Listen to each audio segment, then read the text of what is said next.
Hello students, आज के इस छोटे से वीडियो में हम लोग बात करने वाले हैं कि अक्रूवल बेसिस ऑफ अकाउंटिंग के हिसाब से हम अपने बिजनेस की प्रॉफिट या लॉस कैसे कैलकुलेट करते हैं। तो आइए हमारे साथ बने रहिए इस वीडियो के एंड तक।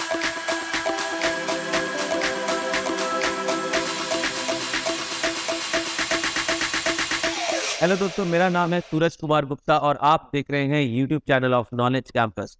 Let's start. Double entry system में हम लोग जिस मेथड ऑफ अकाउंटिंग को फॉलो करते हैं बिजनेसेस में, वो होती है अक्रूवल बेसिस ऑफ अकाउंटिंग।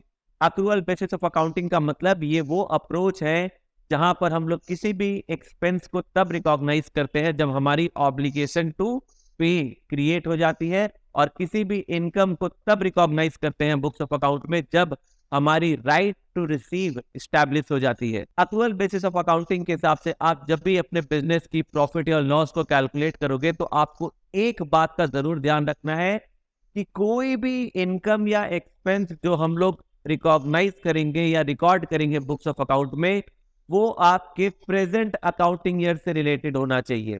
मान लीजिए आप प्रॉफिट या लॉस कैलकुलेट कर रहे हो अकाउंटिंग ईयर 2022 एंड 23, तो आपको अपने कैलकुलेशन में जो भी इनकम या एक्सपेंसेस लेने हैं वो इनकम और एक्सपेंसेस भी कौन से अकाउंटिंग ईयर से रिलेटेड होने चाहिए? सेम अकाउंटिंग ईयर, यानी कि 2022 and 23।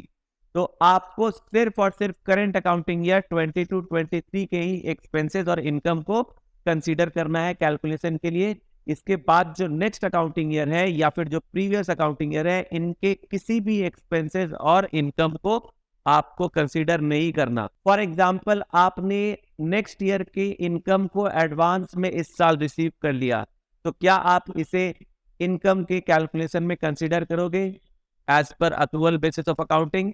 The answer is no, क्योंकि आपने पहले रिसीव जरूर कर लिया है अपने इनकम को एडवांस में, लेकिन ये इनकम जो है ये नेक्स्ट ईयर से रिलेटेड है, ये आपके करंट अकाउंटिंग ईयर से रिलेटेड नहीं है। बिल्कुल इसी तरीके से मान लीजिए आपका कोई बिजनेस का एक्सपेंस है जो आपको इस साल पे करना था पर अभी तक वो पे नहीं हुआ, वो आउटस्टैंडिंग है, ड्यू है, तो क्या आप इसे एक्सपेंस कंसीडर करोगे? अक्रूवल बेसिस ऑफ अकाउंटिंग के हिसाब से आपको इसे एक्सपेंस कंसीडर करना पड़ेगा, क्योंकि भले ही इसका पेमेंट नहीं हुआ है लेकिन ये करंट अकाउंटिंग ईयर से रिलेटेड है, तो आपको इसे एक्सपेंस कंसीडर करना पड़ेगा। तो फाइनली हमने समझा कि एक्रूवल बेसिस ऑफ अकाउंटिंग में हमें सिर्फ ये नहीं देखना कि पेमेंट कब रिसीव हो रहा है या हम लोग कब पेमेंट कर रहे हैं, बल्कि हमें ये देखना है कि जो इनकम है या जो एक्सपेंस है ये कौन से अकाउंटिंग ईयर से बिलोंग करती है, ये कौन से अकाउंटिंग ईयर से रिलेटेड है। हमें सिर्फ और सिर्फ करंट अकाउंटिंग ईयर से रिलेटेड इनकम और एक्सपेंसेस को कंसीडर करना है प्रॉफिट या लॉस के कैलकुलेशन में एज पर the accrual basis of accounting.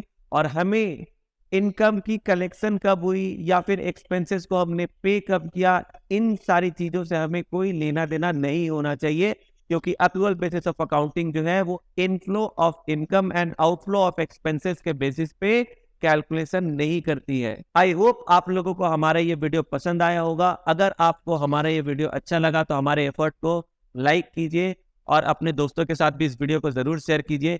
इसी तरीके के रेगुलर इंफॉर्मेटिव वीडियोस के लिए हमारे चैनल को सब्सक्राइब कीजिए और बेल आइकन को भी प्रेस कीजिए।